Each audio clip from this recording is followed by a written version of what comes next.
Covid के new strain को लेकर लोगों में डर भरी उत्सुकता है। न्यू स्ट्रेन या कोविड-2 की जांच के बारे में लोग जानना चाहते हैं। कोविड-2 की जांच कोविड-1 से कैसी अलग है, इसकी ट्रांसमिटेबिलिटी और इन्फेक्टिविटी कितनी है, इन सब के बारे में मेयो के उप अधीक्षक डॉक्टर सागर पांडे ने अधिक जानकारी दी। न्यू स्ट्रेन जिसके बारे में भी कहा जा रहा है कि यूके से जो एक न्यू स्ट्रेन कोविड वायरस का अभी जो आया हुआ है,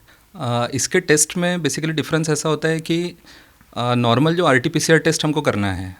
तो वो तो उसका होता ही है, बट बेसिकली इस सैंपल को हमको जो है जो हायर हमारी जो प्रयोगशाला होती है जैसे एनआईवी पुणे है या कोई और जो है, तो वहाँ पर इसको भेजना है और यहाँ पर बेसिकली इसके जो जेनेटिक सीक्वेंसेस होते हैं तो उसको डिकोड करना जो है इम्पोर्टेंट है। जैसे कि मानव के शरीर में जैसे एक पर्टिकुलर डीएनए के सेगमेंट्स होते हैं, तो वो सर्टिफाई करते हैं कि ये पर्टिकुलर जो है सेगमेंट्स होने की वजह से, जैसे कोई आनुवंशिकता है या फिर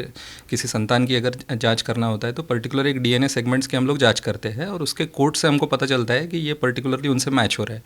तो ऐसे ही जो है ये वायरस जो आया है न्यू स्ट्रेन, तो ये वायरस और पुराने वायरस के अंदर में बेसिकली जो उनका जेनेटिक सीक्वेंस है, तो वो जेनेटिक सीक्वेंस को जो है वो हमको स्टडी करना है और उसमें देखना है कि इनके जो जेनेटिक सीक्वेंसेस है तो ये प्रॉपरली मैच कर रहे हैं या फिर ये वायरस म्यूटेट हो चुका है और इसके पर्टिकुलर कुछ जेनेटिक सीक्वेंस जो है वो अलग पाए जा रहे हैं, जिसे हम लोग डिकोडिंग कहते हैं। तो पुराने वायरस और नए वायरस की जाँच में ये एक फ़र्क होता है। स्ट्रेन है इसको लेकर के बहुत से लोगों में संभ्रम है, लोग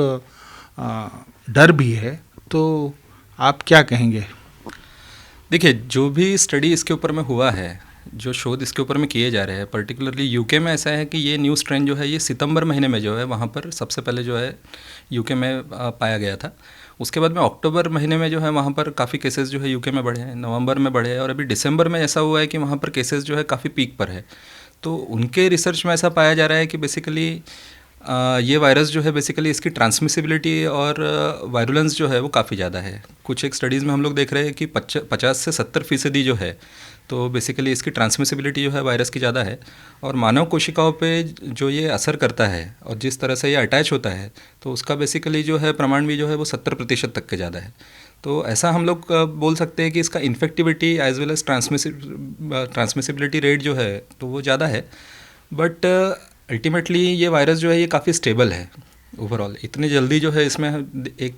जो रिसर्च हम लोगों ने भी पढ़े है या बाकी चीज़ें ऑब्जर्व की है तो उसमें ऐसे बहुत ज़्यादा फास्ट म्यूटेशंस जो है वो नहीं पाए गए। It is a comparatively stable virus और अल्टीमेटली ऐसा है कि अगर लोग इन्फेक्ट इससे होते भी है तो भी जैसा जो ट्रीटमेंट की एक थेरेपी है कि अर्ली केस डिटेक्शन हो जाए, लोग जो है बराबर सुरक्षित दूरी का पालन करें, मास्क का यूज़ बराबर उसमें रहे ताकि हम लोग बच जाए। और इनकेस अगर ये कोविड होता भी है तो भी अगर हम लोग अर्ली अगर ट्रीटमेंट इसमें लेते हैं और ऑक्सीजन और बाकी थेरेपी अगर मिलती है, एंटीवायरल ड्रग्स अगर मिलते हैं तो इससे बचाव जो है वो संभव है।